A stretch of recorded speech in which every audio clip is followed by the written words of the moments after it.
नमस्कार, आप देख रहे हैं कच्चा चिट्ठा। मैं हूं आपके साथ प्रीति रघुनंदन। चीन की नीति है पड़ोसियों के मन में भय पैदा करना और फिर उनकी जमीन पर कब्जा जमा लेना। लेकिन उसकी यही नीति अब उस पर उल्टी पड़ने लगी है।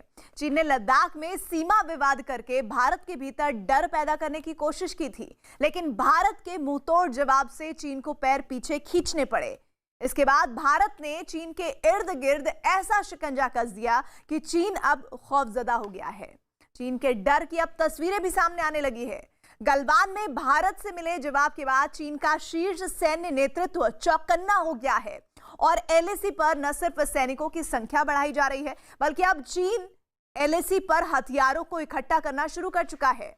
चीन को लगने लगा है कि उसके ऊपर भारत की ताकत का खतरा मंडरा रहा है और इसलिए चीन ने मानसरोवर झील के पास जमीन से हवा में मार करने वाली मिसाइलों के नए ठिकाने तैयार करने शुरू किए हैं। साथ ही वो एलएसी पर जगह जगह निगरानी के उपकरण लगा रहा है। इससे साफ है कि चीन को यह डर सता रहा है कि कहीं अब उसकी नीति उसी पर भारी न पड़ जाए।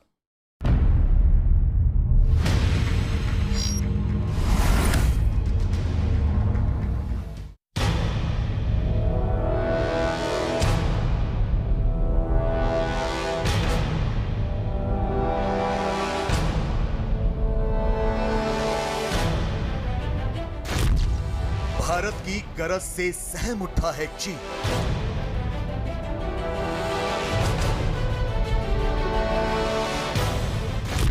भारत की कूटनीति से डरे शी जिनपिंग।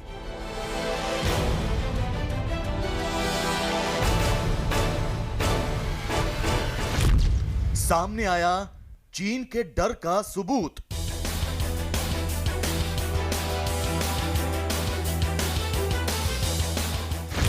पहली बार देखिए डरे चीन की धक धक।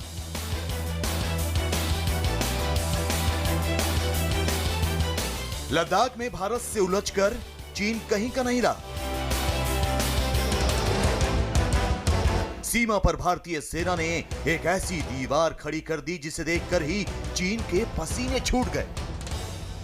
दूसरी ओर भारत सरकार ने चीन के इर्द गिर्द कूटनीति का ऐसा शिकंजा कस दिया जिसमें उलझकर चीन पूरी दुनिया में अकेला पड़ गया। अब हालत यह हो चुकी है कि पाकिस्तान के अलावा दुनिया का कोई भी मुल्क चीन के साथ खड़े होने के लिए तैयार नहीं। जो चीन दूसरे देशों की जमीन पर बुरी नजर गड़ाए रहता था और किसी न किसी बहाने दूसरे देशों की जमीन हड़पने की कोशिश में रहता था, भारत ने उस चीन की ऐसी हालत कर दी है कि अब चीन को अपनी जमीन पर खतरा दिख रहा है। शायद यही वजह है कि एलएसी पर भारत की जमीन पर निगाह ना डालकर चीन आज की तारीख में अपनी जमीन बचाने में लगा हुआ है। साफ है, चीन की धड़कनें बढ़ी हुई हैं।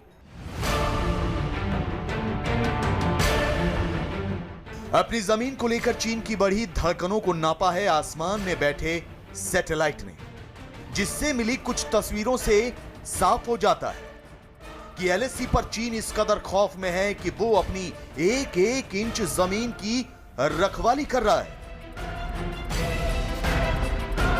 और इसके लिए उसने इतनी ताकत लगा दी है जैसे पहले कभी नहीं हुआ। चीन के डर का पहला सबूत सामने आया है उत्तराखंड में भारत, नेपाल और चीन सीमा के करीब लिपुलेख से, जहां चीन ने जमीन से हवा में मार करने वाली मिसाइल तैनात करने की तैयारी शुरू कर दी।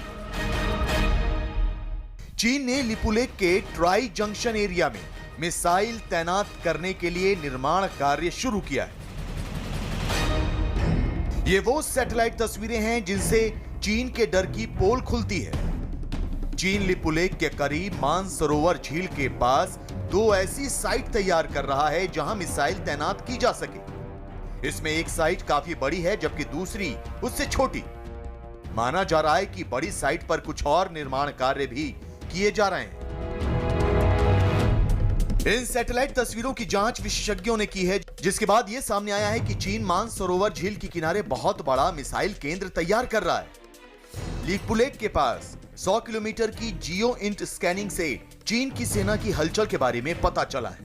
यहां सतह से हवा में मार करने वाली मिसाइल के लिए निर्माण कार्य चल रहा है, जो मानसरोवर झील के किनारे किया जा रहा है।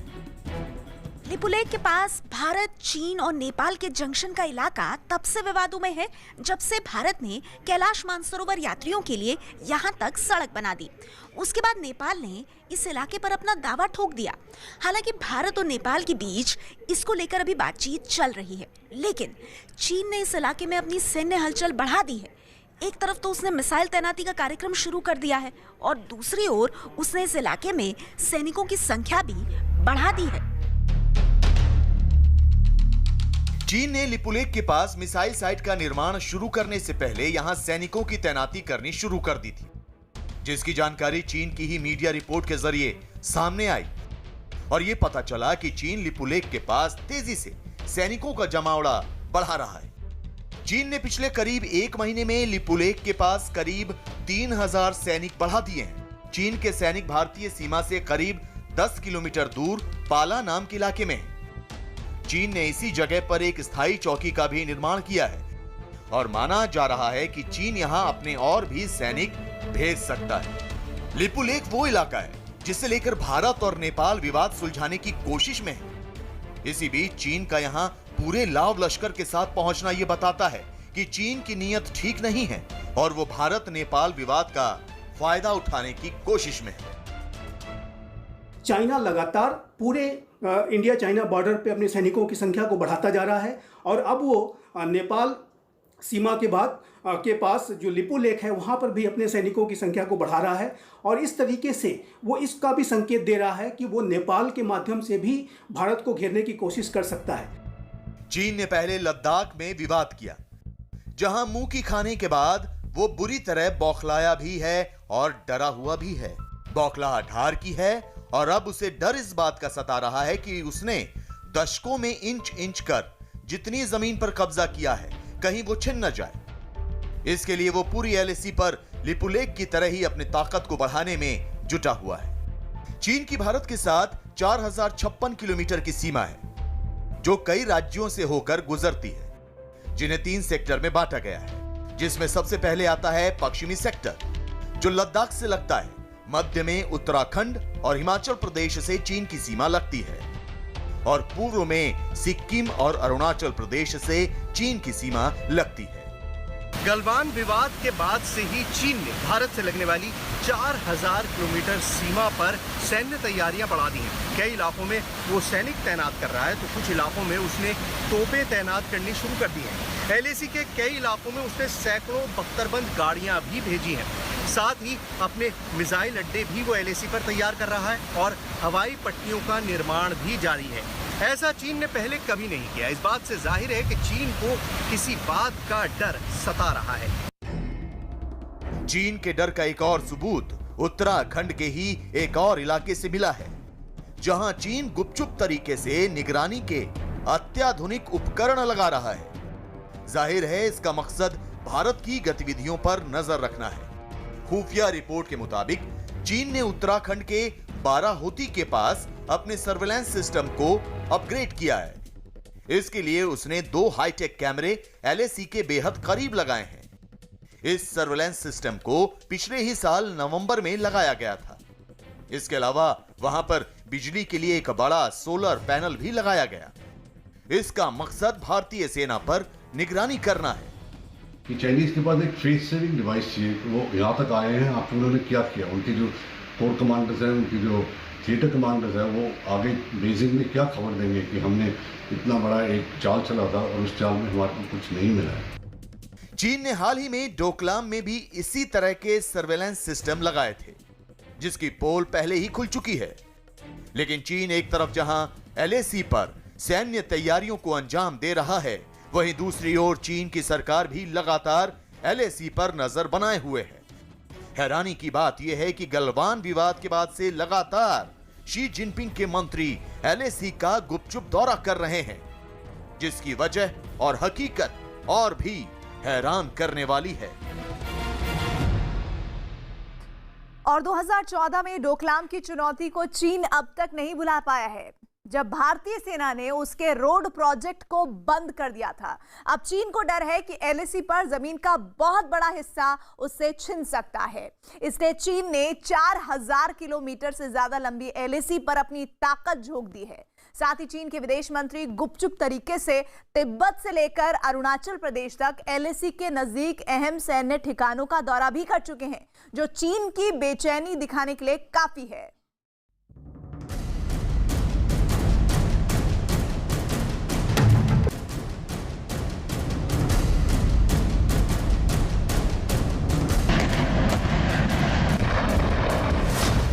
चार 4000 किलोमीटर में फैला चीन का डर।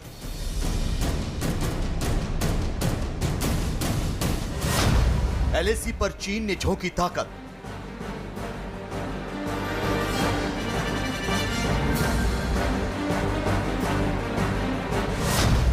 चीन के मंत्री लगातार कर रहे हैं एलएसी का दौरा।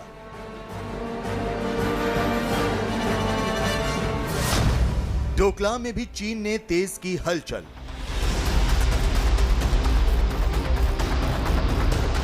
गलवान में मुंह की खाने के बाद चीन भारत की ताकत से इस कदर खौफजदा हो चुका है कि उसने लद्दाख से लेकर अरुणाचल प्रदेश तक अपनी पूरी ताकत झोंक दी है।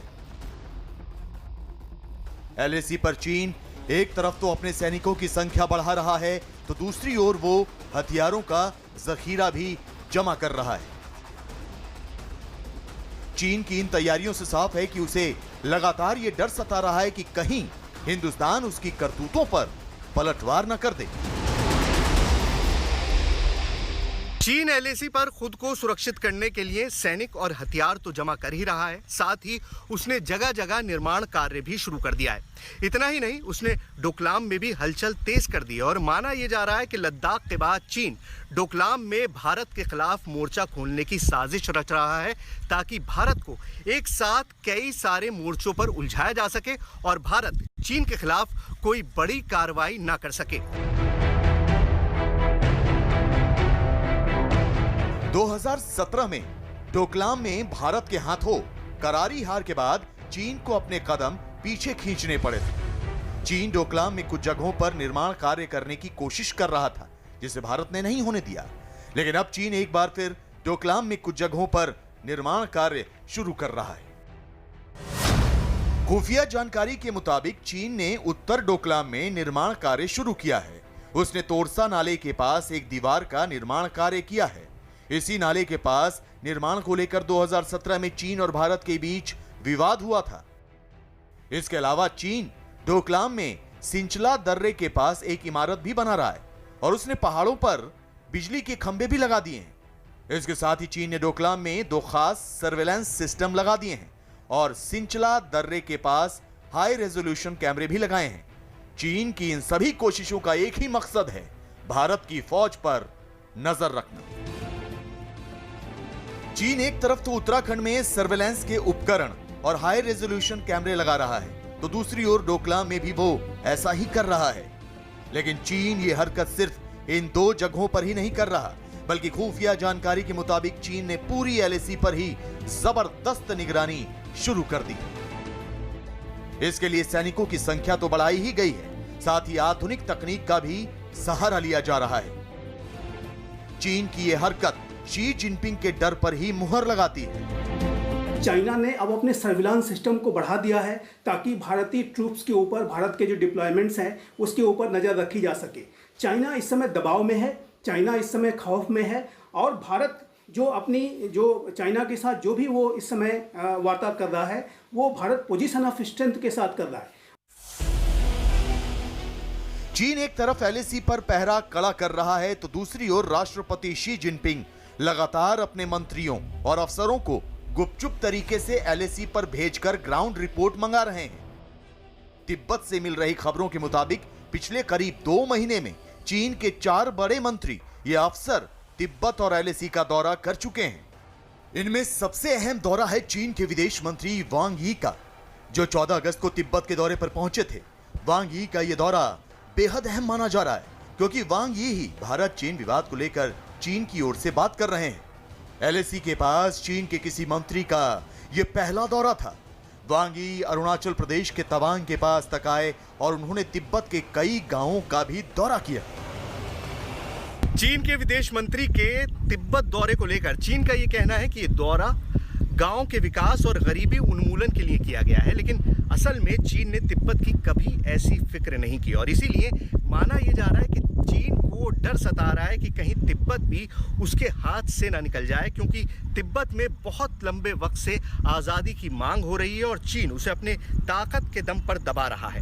अब भारत की बढ़ती ताकत को देखकर चीन को डर सता रहा है कि कहीं तिब्बत में आज़ादी की मांग तेज ना हो जाए और अंदरूनी हालात उसके हाथ से ना निकल जाएं। चीन जिस तरह से एलएसी और तिब्बत को लेकर परेशान है, उससे ये तो साफ हो जाता है कि उसे अब उन जमीनों को गंवाने का डर सताने लगा है जिन पर उसने दशकों से अवैध कब्जा जमा रखा था। इसीलिए भूमाफिया चीन अब अपनी जमीन गंवाने के डर से ही कांप रहा है। वो एक तरफ एलएसी की निगरानी बढ़ा रहा है, तो दूसरी ओर जिस तिब्बत पर उसने कभी ध्यान ही नहीं दिया, वहां उसके विदेश मंत्री दौरा कर रहे हैं। इन सब के पीछे एक और बड़ी वजह है। एलएसी पर भारत अमेरिका युद्धाभ्यास कर सकते हैं।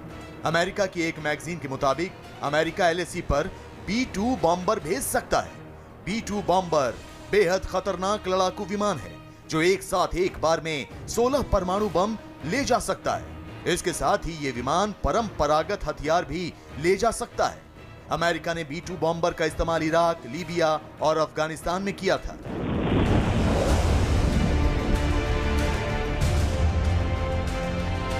भले ही अमेरिका के B-2 बॉम्बर 30 साल पुराने हैं, लेकिन इनके सेंसर और प्रोसेसर्स को लगातार अपडेट किया गया है।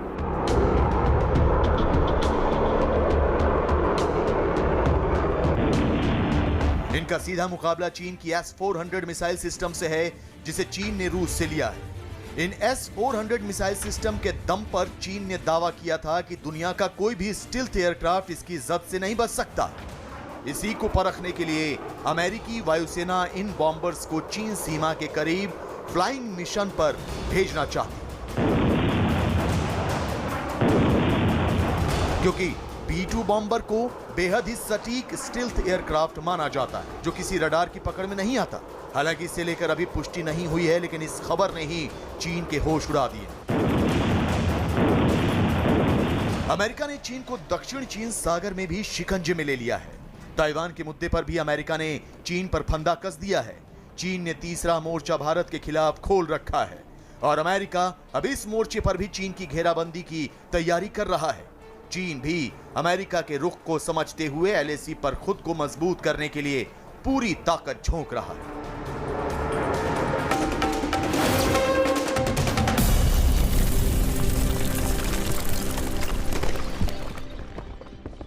नमस्कार, मैं हूं दिग्विजय सिंह और आप देख रहे हैं हादसा।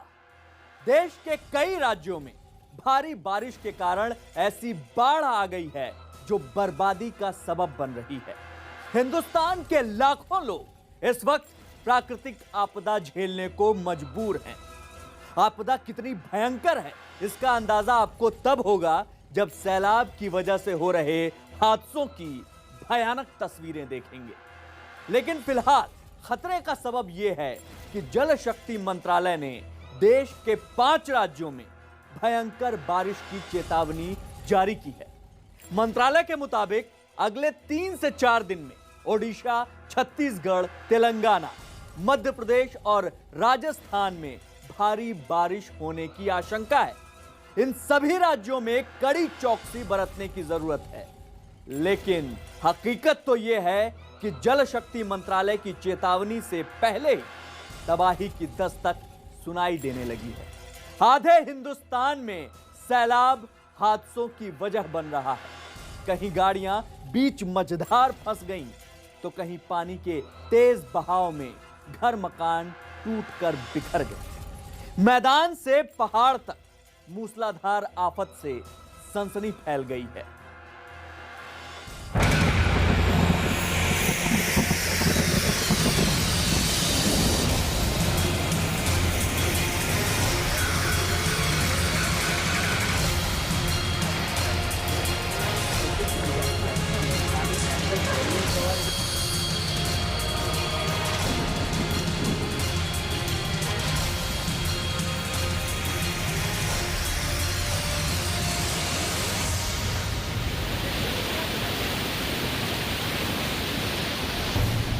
देश में सैलाब की सबसे डरावनी तस्वीरें।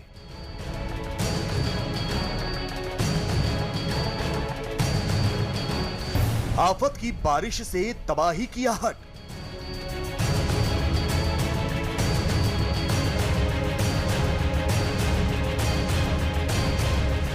मैदान से लेकर पहाड़ तक जल प्रलय।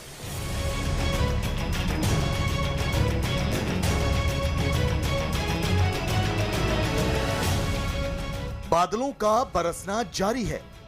नदियां विकराल रूप अख्तियार कर रही हैं।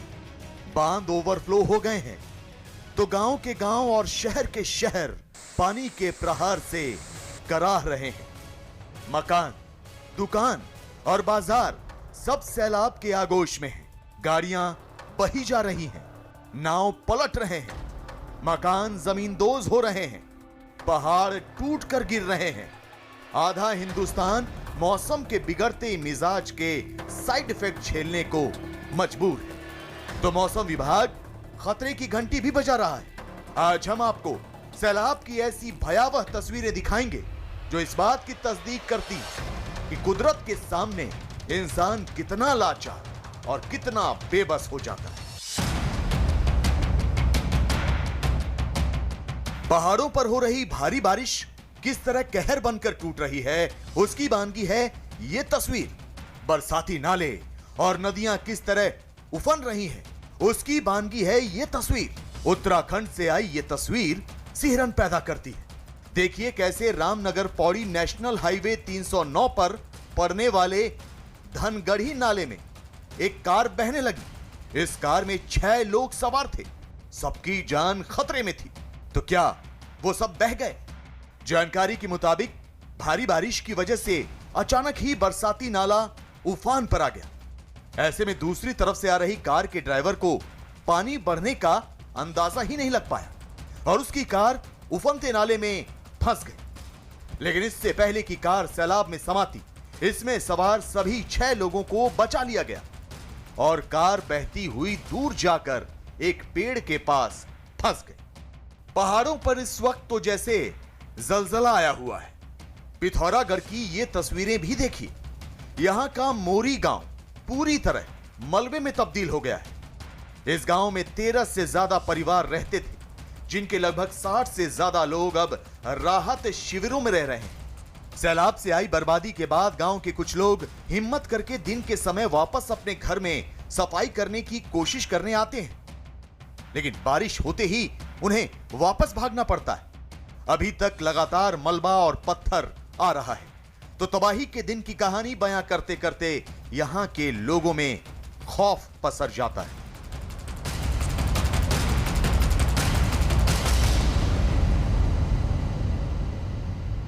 ये पिथौरागढ़ का मोरी गांव है। 28 जुलाई की सुबह 5 बजे एक जलजला आया था, एक सैलाब आया जिसने इस गांव को पूरी तरह से मटियामेट कर दिया। आप देख सकते हैं गांव में बड़े बड़े पत्थर यहाँ पर दिख रहे हैं। ये वो सैलाब था जिसने सुबह सुबह लोगों को अचानक जगाया और उसके बाद लोगों ने अपनी जान बचाई। और अब आप यहाँ पर उस निशान को देख सकते हैं जिसमें मासूम बच्चों के स्वेटर हैं, चप्पलें हैं और लोगों के खाने पीने का सामान भी यहाँ पर नहीं बच सोए थे। कोई जगह थे। उस दिन 28 को सुबह 5 बजे बिल्कुल भयानक हो गया। हम तो डर के मारे, कोई इधर ही छूट गई, कोई उधर भाग गई। उधर गया तो रोड में से भी पत्थर आने लग गए, सारा स्लिप आ गया। बड़ी मुश्किल से जान बचानी हुई सर। हाँ। अब क्या करता, कोई रो रहे थे, कोई कैसा ही बड़ी मुश्किल से, कोई आंधे थे, कोई बुढ़े थे, उनको बड़ी मुश्किल से पहुंचा पाया। तो बाकी 5 साढ़े 5 बजे के टाइम में हुआ था, इसलिए हर मतलब इंसान का कोई नुकसान नहीं हुआ। गाय बच्चे बेचारों ने बचा नहीं पाया और जो अंदर का सामान था वो बचा नहीं पाया। मतलब 2-4 परिवार ऐसे थे सर जिसने अपना पाँव का चप्पल यानी कि अपना कपड़े तक नहीं बचा पाया।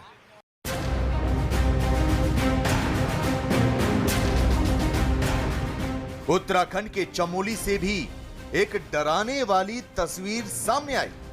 यहां लगातार हो रही बारिश की वजह से पहाड़ का एक हिस्सा टूटकर गिर गया, जिसने इलाके के लोगों की मुसीबत बढ़ा दी।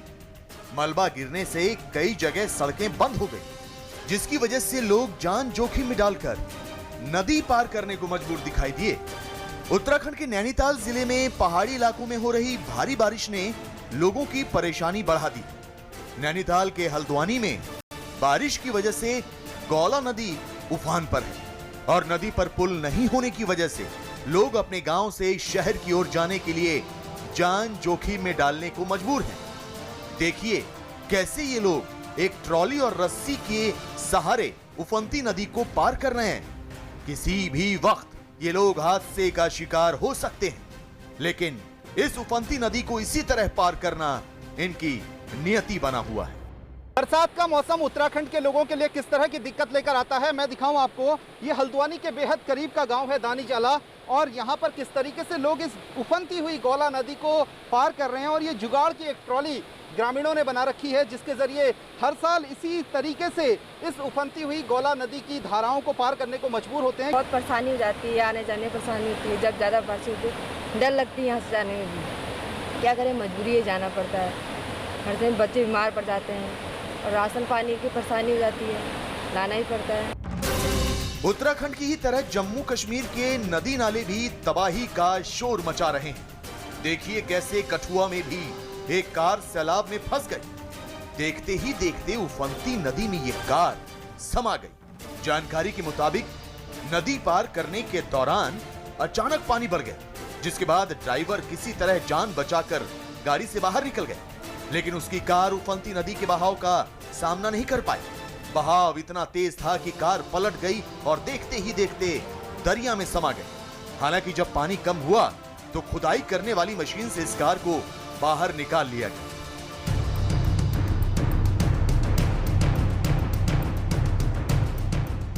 पहाड़ों के बाद मैदानी इलाकों का हाल भी देखिए। लगातार हो रही बारिश की वजह से गुजरात तो जैसे पानी पानी हो गया है। बारिश की वजह से पाटन शहर में हर तरफ पानी ही पानी दिखाई दे रहा है। गलियों में तो पानी इस तरह से बह रहा है जैसे किसी नाले में तेज धारा के साथ पानी बह रहा हो। पाटन के ही एक बाजार की तस्वीर सामने आई है, जहां पर पानी के तेज बहाव की वजह से लोगों की बाइक तक बही जा रही हैं। इसी दौरान एक युवक तो अपनी बाइक को बहने से बचाने की कोशिश करते हुए भी दिखाई दिया, लेकिन पानी का बहाव इतना तेज था कि उससे बाइक पकड़ी ही नहीं जा रही थी। लिहाजा कुछ और लोगों ने मौके पर आकर उसकी मदद की।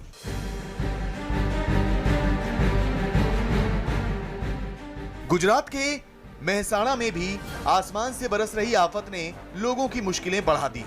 भारी बारिश की वजह से कई इलाकों में घुटने तक पानी आ गया है, जिसकी वजह से ट्रैफिक की रफ्तार पर ब्रेक लग गई। मौसम विभाग ने अगले 2 दिन तक गुजरात के कई इलाकों में भारी बारिश का सिलसिला जारी रहने का अलर्ट जारी किया है, जिससे लोगों को फिलहाल आफत की बारिश से राहत मिलने की कोई उम्मीद नहीं।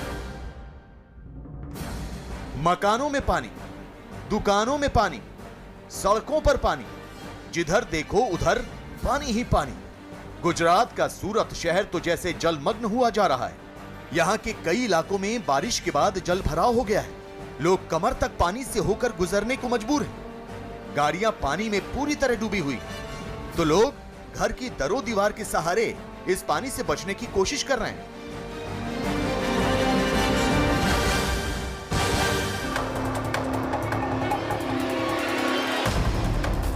गुजरात में पिछले कुछ घंटों से मूसलाधार बारिश हो रही है। राज्य में अब तक मॉनसून की 88.55% बारिश हो चुकी है। कच्छ में सबसे अधिक 150% और उत्तर गुजरात में सबसे कम 65% बारिश दर्ज की गई है। सरदार सरोवर बांध में करीब 56.39% तक पानी इकट्ठा हो चुका है, जबकि राज्य के 100 से अधिक बांध 90% तक भर चुके हैं। मौसम विभाग ने अगले 2 दिनों तक गुजरात में भारी बारिश की आशंका जताई है। लेकिन मुसीबत सिर्फ गुजरात के लिए ही नहीं है, बल्कि बिहार, उत्तर प्रदेश, मध्य प्रदेश, ओडिशा, उत्तराखंड, हिमाचल प्रदेश, पश्चिम बंगाल और असम के लिए भी है, जहां आने वाले कुछ घंटों में भारी बारिश तबाही का सबब बन सकती है। ऐसे में बारिश की मारी जनता बेचारी को सिर्फ इंद्र देवता का ही सहारा है।